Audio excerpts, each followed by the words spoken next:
भारत और ऑस्ट्रेलिया के बीच आज चौथा टेस्ट मैच का मुकाबला खेला जा रहा है। यह मुकाबला मेलबर्न क्रिकेट ग्राउंड में हो रहा है और ऑस्ट्रेलिया की टीम ने फिलहाल इस मुकाबले के लिए बल्लेबाजी कर रही है और 154 रनों पर ऑस्ट्रेलिया ने एक विकेट खोया है। बता दें कि इस मुकाबले के लिए ऑस्ट्रेलियाई टीम ने टॉस जीता और पहले बल्लेबाजी करने का निर्णय लिया और अभी तक का जो खेल हुआ है उससे तो बिल्कुल यही पता चल रहा है कि ऑस्ट्रेलिया का जो बल्लेबाजी का फैसला है वो बहुत शानदार साबित हुआ है।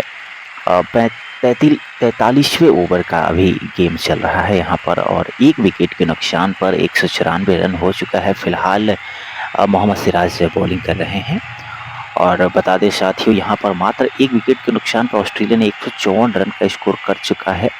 पहला विकेट जो ऑस्ट्रेलिया का गया वो 89 रनों के स्कोर पर गया और फिलहाल अभी जो खिलाड़ी मौजूद हैं मैदान पर, उस्मान ख्वाजा अभी 57 रन बना करके खेल रहे हैं। 119 बॉल का सामना कर लिया इन्होंने, 6 चौके अपने पारी में लगाए हैं और जो खिलाड़ी आउट होकर के गए हैं उन्होंने भी 60 रनों का एक महत्वपूर्ण योगदान दिया है, जिसकी बदौलत ऑस्ट्रेलियाई टीम यहाँ पर 150 से ज़्यादा रनों का आंकड़ा बहुत आसानी से पार कर चुकी है और 43 ओवर में देखा जाए तो यह आंकड़ा छूने में ऑस्ट्रेलिया की टीम कामयाब हुई है।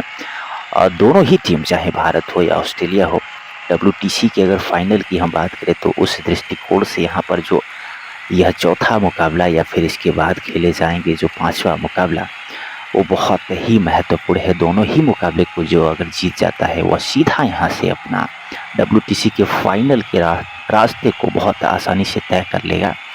लेकिन अगर इस मुकाबले को जो ही टीमें गंवाती हैं, समझ लीजिए कि यहाँ से उस टीम के लिए WTC का जो रास्ता है बहुत मुश्किल हो जाएगा। भारतीय टीम को यह दोनों मुकाबला जीतना ही होगा अगर WTC में पूर्णतः अपने जगह को पक्का करना है। तो जैसे ही भारत अगर एक मुकाबला हार जाता है, जिस तरीके का कंडीशन आज बनता हुआ दिखाई दे रहा है, मात्र एक ही विकेट अभी तक गया है, उसे पता चलता है कि भारत के लिए बड़ा मुश्किल होने वाला है इस मुकाबले को जीत पाना। फिलहाल साथियों, एक बार फिर से अब रविंद्र जडेजा अपने 7वें ओवर को लेकर के आए हैं और अपने टीम के लिए, भारत के लिए यह 44वां ओवर है और फिलहाल इनके सामने जो खिलाड़ी मौजूद हैं, MC मानेश लाबुशाने, माफ़ कीजिएगा, 33 रन बना के 77 बॉल पे यह भी सामने मौजूद हैं रविंद्र जडेजा के। रविंद्र जडेजा का यह 5वां बॉल है और फिलहाल अभी तक इस ओवर में इन्होंने एक भी रन नहीं खर्च किया है।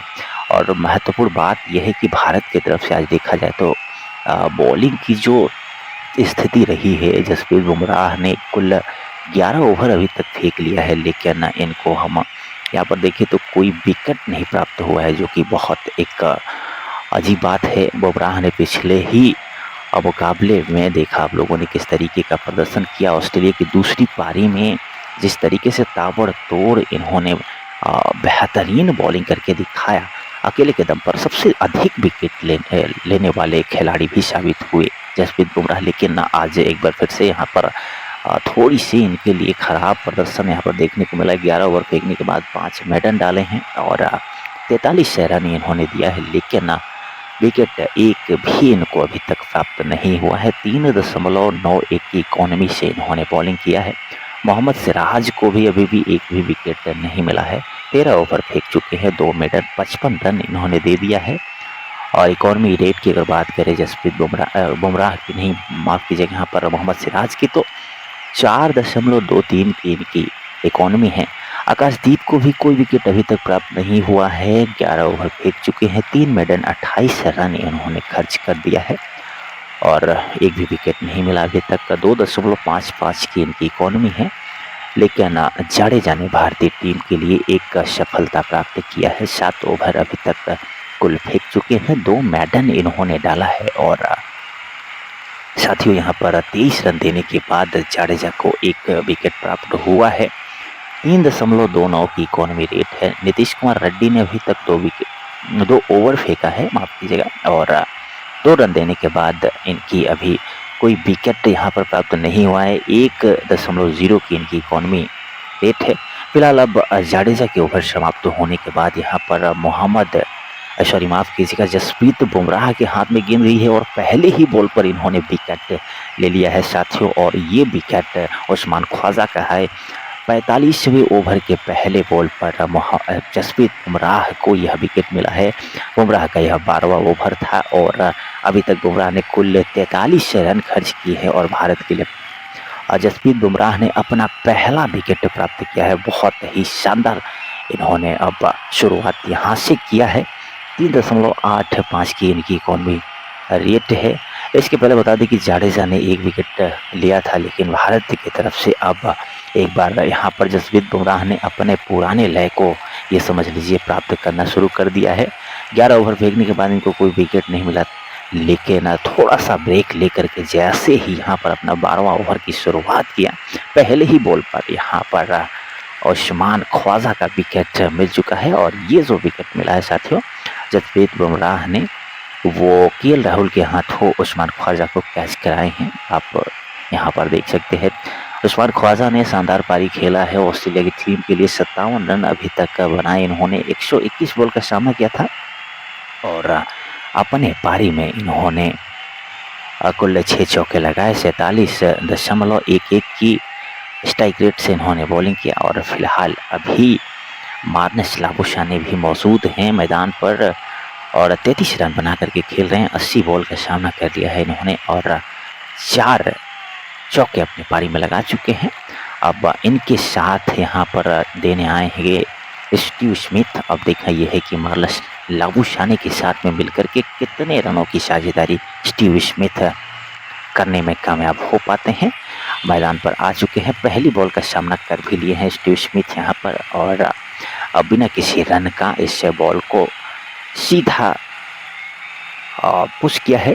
कोई रन प्राप्त नहीं हुआ है इस बॉल पर और अब यहाँ से ऑस्ट्रेलिया की टीम ज़रूर चाहेगा कि एक बार फिर से साझेदारी को मजबूत किया जाए, लेकिन भारतीय टीम को अगर इस मैच में वापसी करना है तो अब विकेट लगातार लेने ही पड़ेंगे क्योंकि 150 रन हो चुके हैं। मात्र 2 ही विकेट ऑस्ट्रेलिया के अभी तक गए हैं। बुमराह ने तो अपनी शुरुआत यहाँ से एक बार फिर से अब कर दिया है। जाडेजा हालांकि शुरुआत में ही विकेट इन्होंने लिया है, लेकिन भारतीय टीम के लिए देखा जाए तो काफ़ी लेट से लिया है। 89 रन पे इन्होंने विकेट लिया, लेकिन जाडेजा ने बहुत जल्दी अपना विकेट लिया। मात्र 7 ओवर अभी तक इन्होंने फेंका है, 30 रन मात्र दिए हैं और एक विकेट भी इनको प्राप्त हुआ है। बेहतरीन बॉलिंग इन्होंने किया है। और जाडेजा की हम बैटिंग की बात करें तो साथियों इन्होंने पिछले मुकाबले यानी तीसरे टेस्ट मैच के मुकाबले में इन्होंने बल्ले से एक शानदार बैटिंग भी देखने को मिला। आप लोगों ने देखा बहुत बेहतरीन तरीके से इन्होंने प्रदर्शन किया था। चेंज के तौर पर इनको लाया गया था। अश्विन के जगह पर इनको भारतीय टीम में जगह मिली थी और जिस तरीके से इन्होंने परफॉर्म किया पिछले मुकाबले में, उससे ये पता चला कि ये चेंज बहुत शानदार हुआ है और भारत के दृष्टिकोण से बहुत फ़ायदेमंद रहा था। साथियों अगर यहाँ से भारतीय टीम को WTC के फाइनल को खेलना है तो अब इन दोनों ही मुकाबले को जीतना ही होगा, यानी कि सीरीज में 3-1 से अब आगे जाकर के ही रहना पड़ेगा, तब जाके भारतीय टीम को WTC के फाइनल में खेलने का मौका मिल पाएगा। नहीं तो यहाँ पर अब एक भी मुकाबला अगर भारतीय टीम हारती है तो फिर डिपेंड होना पड़ जाएगा दूसरी टीमों के ऊपर। जैसे कि ऑस्ट्रेलिया और श्रीलंका के बीच 2 टेस्ट मैचों का सीरीज खेला जाने वाला है और उसमें ये उम्मीद करना पड़ेगा कि श्रीलंका की टीम ऑस्ट्रेलिया को हराए और ऑस्ट्रेलिया को हरा पाना वो भी ऑस्ट्रेलिया में जाकर के श्रीलंका की टीम के लिए आप सोच सकते हैं कितनी ज़्यादा मुश्किल भरी काम है। और इस उम्मीद में रहना मुझे लगता है कि भारत के लिए बहुत बड़ा गलतफहमी हो सकता है और निश्चित रूप से भारतीय टीम को यहाँ पर अब अपने दोनों ही मुकाबले को जीत करके अपने दमखम पर ही जाना चाहिए WTC के फाइनल में। अगर हारती है तो फिर सीधा उम्मीद छोड़ देना पड़ेगा। और रही बात साउथ अफ्रीका की तो साथियों WTC के पॉइंट टेबल में साउथ अफ्रीका की टीम 1 नंबर की टीम है और वो ऑलरेडी कंफर्म कर चुका है कि वो WTC में फाइनल जो होगा वो एक तरफ से खेलेगा ही खेलेगा। अब ऑस्ट्रेलिया और भारत में कौन होगा वो तय हो जाएगा निश्चित रूप से इस सीरीज के समाप्त होने के बाद, यानी कि इसके बाद एक और मुकाबला जो बचेगा उस मुकाबले के होने के बाद निश्चित रूप से ये पर्दा साफ हो जाएगा कि भारत या फिर ऑस्ट्रेलिया कौन होगा डब्ल्यूटीसी के फाइनल में साउथ अफ्रीका के सामने। फिलहाल साथियों, उम्मीद तो यही है कि भारतीय टीम इन दोनों मुकाबले को जीते और अपने आप को डब्ल्यूटीसी के फाइनल में पहुंचाए और एक बढ़िया मुकाबला देखने को मिले। फिलहाल अब यहाँ पर एक बार फिर से रविंद्र जडेजा के हाथ में बॉल गया है और पहला बॉल इन्होंने फेंका है मानस लाबुशाने के सामने और कोई रन प्राप्त नहीं हुआ। इस पर जाडेजा अपने 8वें ओवर की शुरुआत कर चुके हैं और अब टीम के लिए है साथियों 46वां ओवर है। फिलहाल ऑस्ट्रेलिया की टीम एक बार फिर से 154 रन के स्कोर पर 2 विकेट गंवाने के बाद यहाँ पर एक थोड़ी सी संकट की स्थिति में है, क्योंकि विकेट थोड़े यहाँ पर गए हैं और 61 बल्लेबाज का विकेट गया है उस्मान ख्वाजा का। इन्होंने 57 रन का एक बेहतरीन स्कोर बना करके अपनी टीम को शानदार योगदान दिया।